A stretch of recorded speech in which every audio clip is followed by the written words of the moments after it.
They say a river doesn't forget the sound of footsteps that cross it at midnight, that the stars bear witness to secrets buried in silence. And in the heart of Lagos, where horns cry like angry gods and dust dances with every footstep, there lived a girl named Adaeze, born into the arms of poverty, and yet raised with a spirit that refused to kneel. Adaeze's mother, Mama Ijoma, sold roasted plantains by the roadside, her palms blackened by smoke and years of forgotten dreams. Her father, no one knew. He had disappeared like morning dew, whispered to be a soldier or a thief or maybe just a ghost of one night's mistake. But Adaeze didn't ask. Life in Age Gunnel didn't give time for questions. It only offered noise, struggle, and survival, yet she grew with fire in her eyes and laughter in her voice. Laughter like mango wine, sweet but fleeting.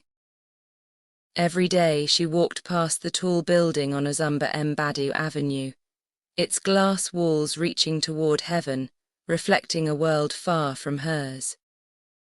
Inside that tower lived men in fine suits, women in red-bottom heels, and a legend, Alexander Kane, the crippled CEO of Kane Holdings.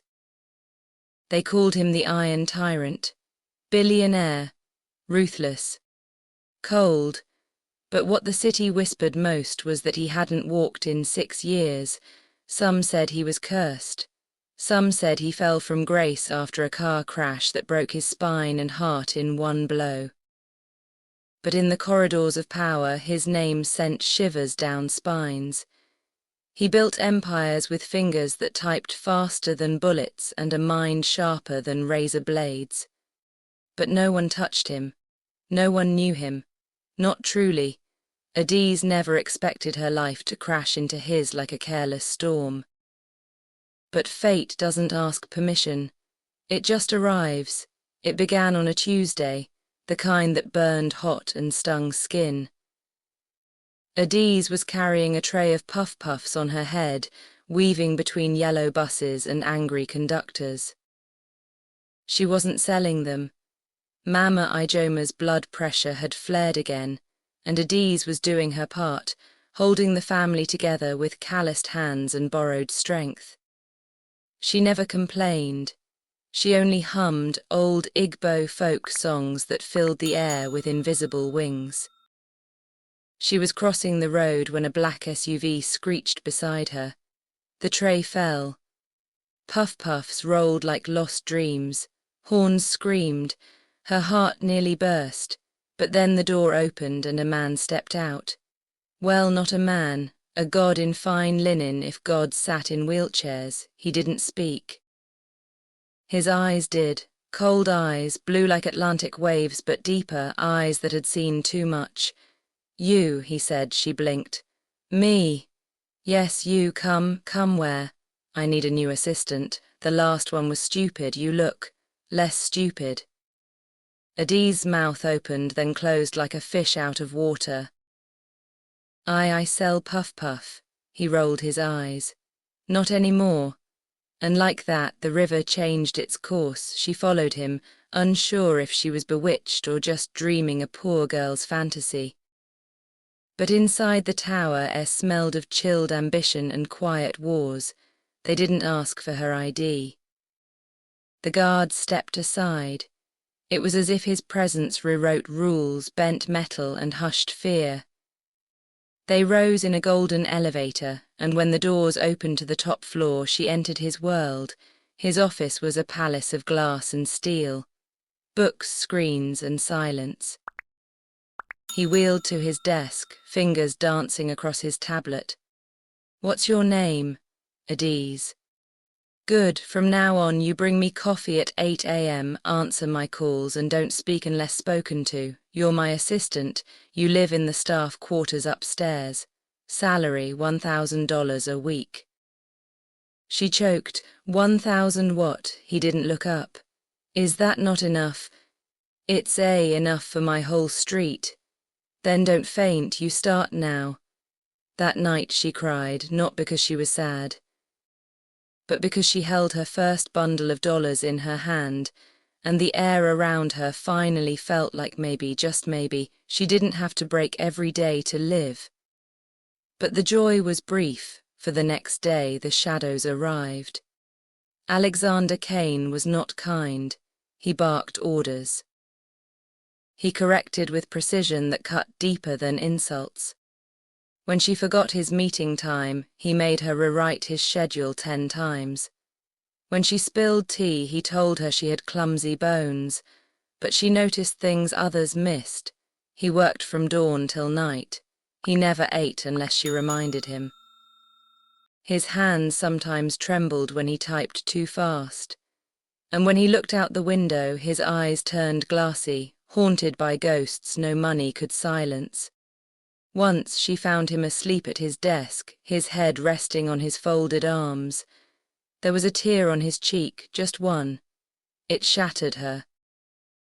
She didn't touch him, just placed a blanket over his back, whispered, "Rest well, sir," and tiptoed away. He never mentioned it the next day, but his voice was softer.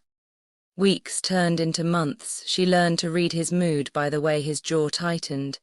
She brought him food without being asked.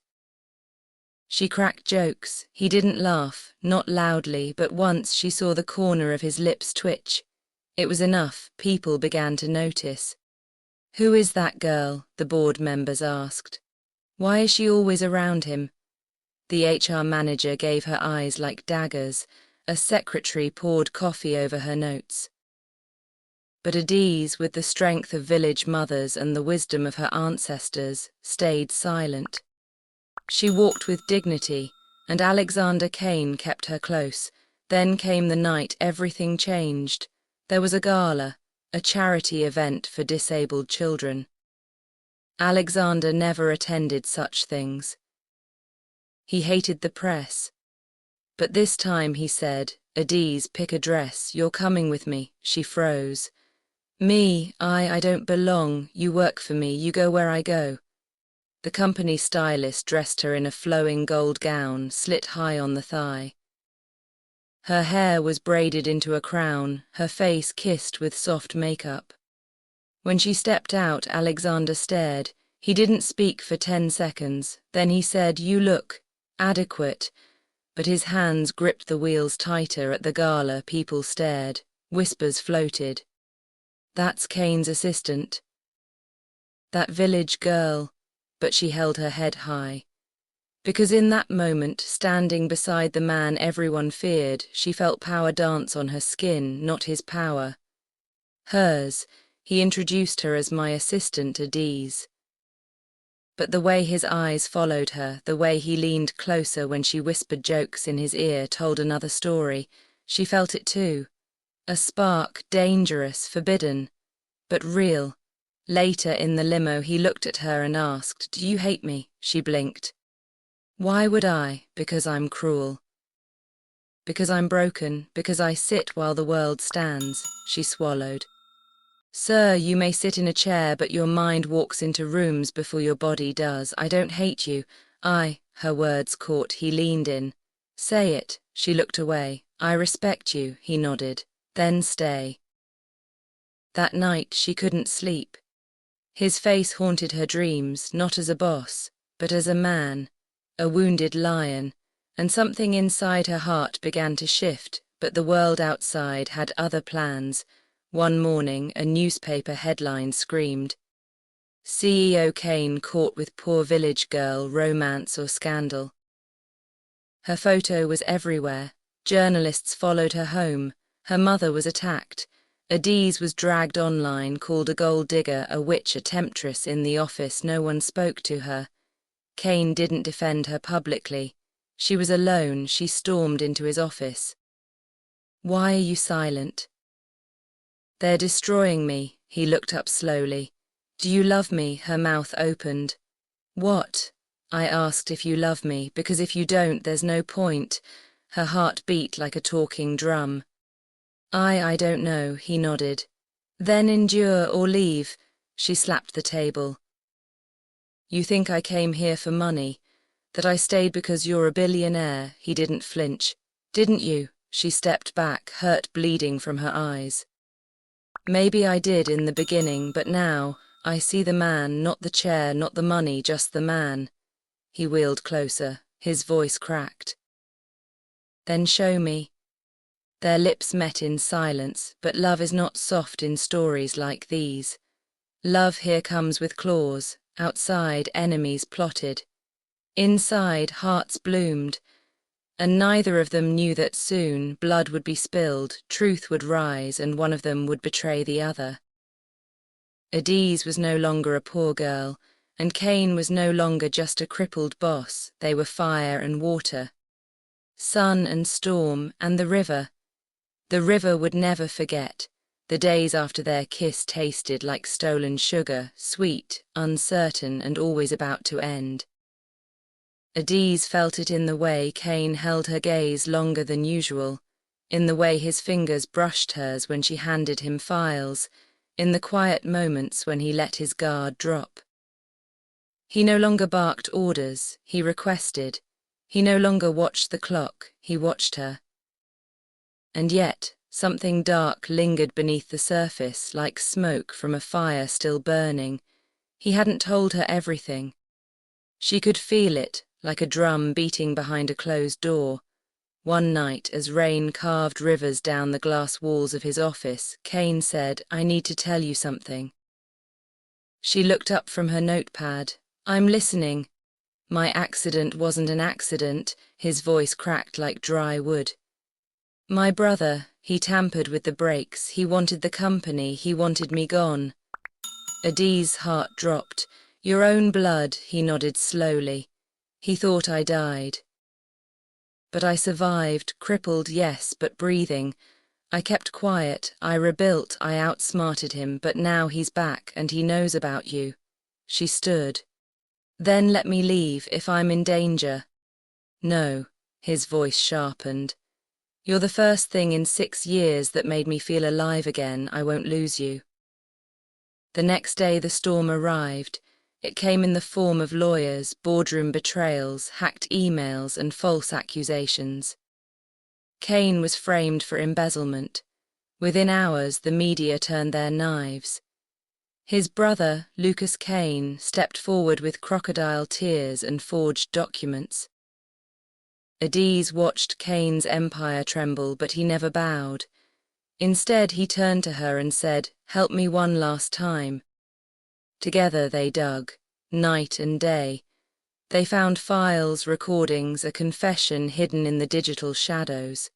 Lucas was exposed and justice cracked its whip. But the victory came at a price. Kane resigned. He gave up his throne.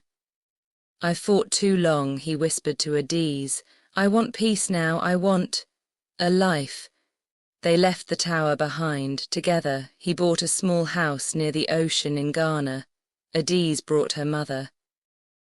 They planted pawpaw trees in the backyard. Kane learned how to bake bread with his own hands, and Adaeze opened a small school for girls, teaching them English, math, and how to dream big. One evening, under the orange glow of sunset, Kane rolled his chair beside her. "You saved me," he said. She smiled. "No, you saved yourself. I just reminded you who you were." He took her hand. "I may never walk again, but because of you, I finally learned how to live." They kissed as the waves clapped like joyful ancestors, and wind wrapped them in the scent of new beginnings. In the end, Adaeze was never just a poor girl.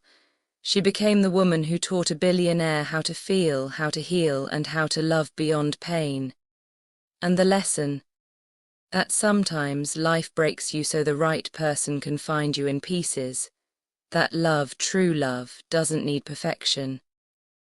It only needs truth. And the river, the one that watched her cross barefoot and hungry so long ago, now watched her dance beside the sea, whole, radiant, and finally free.